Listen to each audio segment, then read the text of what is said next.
久しぶりだな、サスケ。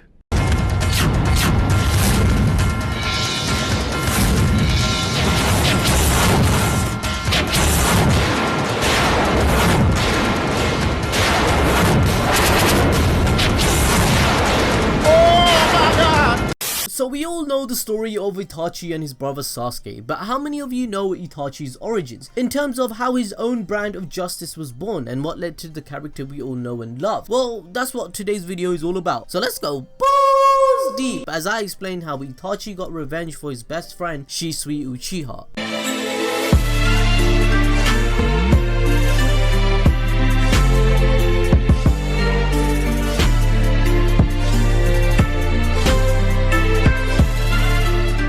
Now before we get into everything, let me give you some background on Shisui Uchiha, because this guy is a straight beast. For example, he was already a chunin at the age of 6 and fought in the 3rd Great Ninja War. During this time, his best friend died on a mission, causing Shisui to unlock his mangekyou sharingan. Shisui went on to become a jonin and became known as Shisui of the Body Flicker or Shisui the Teleporter, all by the age of 8. Whenever he was on the battlefield, people were like, oh my god, I'm gonna shit my pants now, I can't face this dude. That's how scared they were of this dude, and he was only 8 years old. Shisui was no joke. He is up there with all the Uchiha prodigy that we know, and if you want to hear more about things that you did not know about him, I have done a video called 8 Things You Didn't Know About Shisui Uchiha. I did it about a year ago. There's many mispronunciation errors that I've butchered all over the place, but go check it out after this video. Now Shisui met Itachi when Itachi was only 5 years old. This was about a year after Shisui had seen his best friend die, and he already unlocked his mangekyou sharingan. Over time, the two developed a brotherly bond, with Itachi looking up to Shisui as a model of what a true Uchiha of the Leaf could be. Itachi and Shisui became best friends through countless missions they were put on together, because the Uchiha clan and Konoha felt like they best suited each other. You see, guys and girls, Shisui was an exception from the common Uchiha for more than his eyes. He was the only member of the clan to not be part of the Leaf Village military police. Because of this, in the Itachi Shinden Book of Dark Night, we see Itachi gravitating towards Shisui as he himself is pulled away from the clan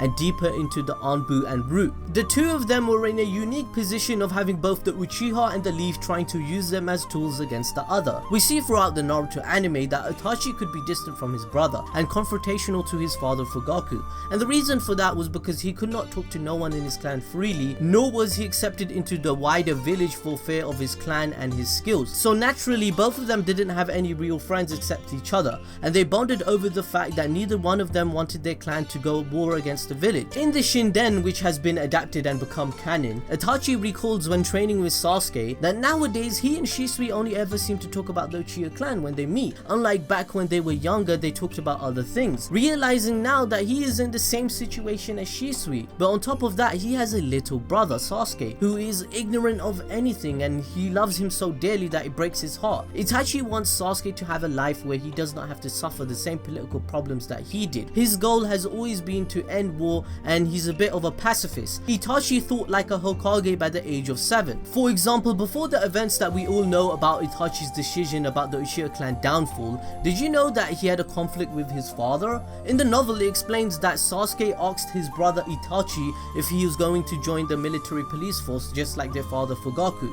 He gave the vague answer of, "Don't know, we'll see," as he had to keep his business with the Anbu a secret. Sasuke said Itachi's baby's brother's dream was to work as a ninja together with his big brother in the military police force, of course. Now Itachi was glad, but that dream would never be realized. This is when their father spoke to Itachi regarding his mission to spy on Konoha for the Uchiha clan. Now at this point of time, Itachi became so annoyed whenever he had to interact with his father. Itachi realized the truth about Danzo, the truth that his father was blind to. Danzo was manipulating him and the rest of the clan, and he was going to kill them all. Itachi tried to tell his father and warn him, but it was too late. His father was just too ignorant and too proud. Fugaku was ignorant of the knowledge Itachi possessed, which being a double agent, and he also was tunnel visioning on the Uchiha revolt. Itachi could no longer help his family. There was nothing he could do, and this angered him to such a degree that he grew disdain for his father. Now this isn't the only person that Itachi started to question in his head about their decision making. He also had a problem with the third Hokage Hiruzen after the massacre. Now if you didn't know about this, I've already discussed this in another video about why Itachi hated the third Hokage. Go watch it after this video. On top of all of this, Kishimoto has admitted he made no plans in regards to the development of Naruto's story developments. For example, when introducing Sasuke, the character says he wants to kill a person. By this time, Kishimoto only thought that Sasuke's brother Itachi had done something wrong deed in the past, but he was not certain on what exactly it was going to be. So by volume 16 of Naruto series, which featured Itachi's actual introduction, Kishimoto thought, oh yeah, this would be a good idea. Itachi was an agent working for Konogakure to kill all the members from the Uchiha clan except Sasuke. This is later revealed in volume 43 of the manga. Moving on, Itachi and Shisui were best friends, and we all witnessed this in the anime. We see examples of when Shisui taught Itachi how to become a better ninja in both practicality and philosophy. Episode 454 of the anime shows Shisui and Itachi out on training mission to track a criminal, and when Itachi is frustrated at his comparative inexperience to Shisui, Shisui remarks on how exceptional Itachi is as a ninja and is talented, and how Itachi should reconsider how a less remarkable person than him may be feeling in the same situation. Shisui then explains to Itachi that knowing how to track a person is one thing, but if you know how a person thinks, you may not even need these skills. These set of scenes seem to be loosely based on one of the presets from Sun Tzu's Art of War philosophy, knowing your enemy and know yourself. So basically, as the tension rose and all this philosophy flying about, Shisui and Itachi eventually realized that they need to act to stop the Uchiha coup. They both decided that Shisui will use his insanely overpowered mangekyou sharingan ability on Fugaku before the clan could vote to rise up. Now a quick reminder is that Shisui's sharingan ability is known as the Koto Matsukami, which is a genjutsu that can control your mind by altering your memories to make you do things you believe you want without even revealing you've been manipulated. In essence, to control wills. It's the most broken genjutsu in the whole anime. So with the master plan of make Fugaku not be an asshole for once, Itachi and Shisui arranged to meet after the clan meeting. Unfortunately, and this is a big unfortunately, Danzo, I mean my G Danzo that we all hate, this dude summoned Shisui to his evil lair. And you'd think Shisui is smart, right? But this dude listens to him and he reveals to him that I know your plan already, and he explained to him that he thought it was pointless and a waste of time. Of course! Danzo, being the snake that he is, he states to Shisui that, you know that mangekyou sharingan that you have? I'd be able to use it more effectively than you. Give me it! Bam, bam, bop. Bada bop, boom. Pow. Danzo at the same time had his root member Suguru Aburame use his bugs to paralyze Shisui with a lethal poison. However, somehow Shisui managed to escape, with Danzo having only successfully removing one of his eyes. Now mortally wounded, poisoned and missing one eye, Shisui returned to meet Itachi and told him how he'd been betrayed and ambushed by Danzo. Now in desperation to protect the Koto Matsukami, he placed his remaining eye in a crow and gave it to Itachi. He told him to protect the village and the Uchiha name. Then he revealed at the same time how to unlock the mangekyou sharingan through the death of someone dear to you. In a previous battle, Shisui felt guilty because he was jealous of his old teammate. In a moment that friend died, Shisui believed he was responsible for not saving that person, and so when he saw Itachi training so hard to become a ninja, he felt urged to reach out and help him. Shisui demanded Itachi kill him to unlock his eyes and give him the power to protect the leaf. So, what can we tell from this tragic tale? Basically, Shisui taught Itachi that the clan is merely one part of life of the leaf, this lesson being the foundation for Itachi's eventual condemnation of most of the clan. On a more real sociological note,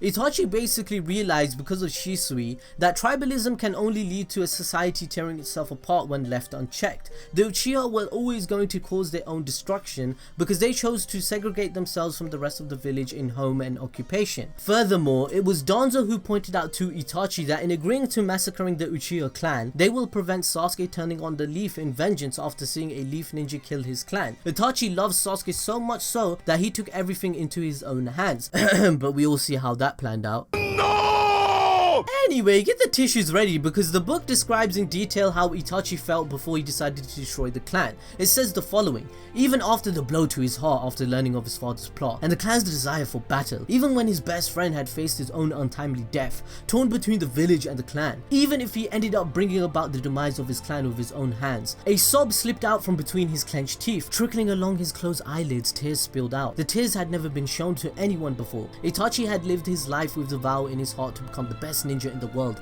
and for him the act of crying was an actual defeat. Eliminating all fighting in the world was synonymous with becoming the best ninja in the world. He had no need of weakness on the road toward his outrageous dream. His dream was too big to be realized unless he was always strong, always facing forward, always walking intently toward his goal, and yet his tears would not stop. 12 years of his life in this world, Itachi had almost no memories of crying. He had been a reasonable child from time that he was very little, so he didn't cry and trouble his parents. He hadn't cried when Tenma was killed and he had activated his sharingan. Memories of crying, 4 years old on the battlefield, and one more, he still did not cry. Then the day he had killed Shisui, that time too, Itachi wondered what on earth Shisui would have said if he had been alive right now. Obliterating the clan? Him doing that? Would Shisui even forgive him? Itachi thought Shisui would have tried to protect the clan to the end, in which this case they would have ended up being enemies. Maybe it was fortunate that they parted that day as friends. Itachi had already made up his mind. He had a feeling somehow that this time would come,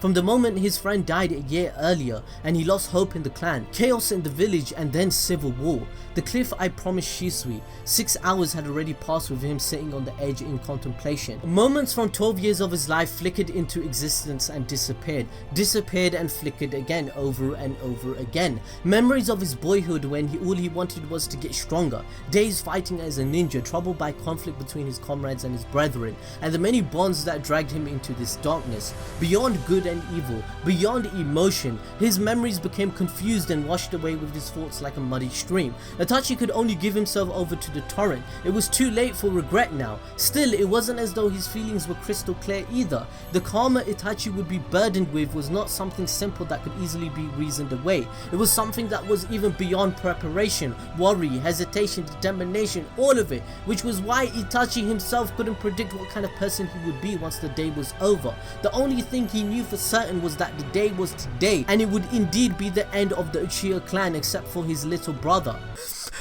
Oh my god, did you guys cry too? Was it only me?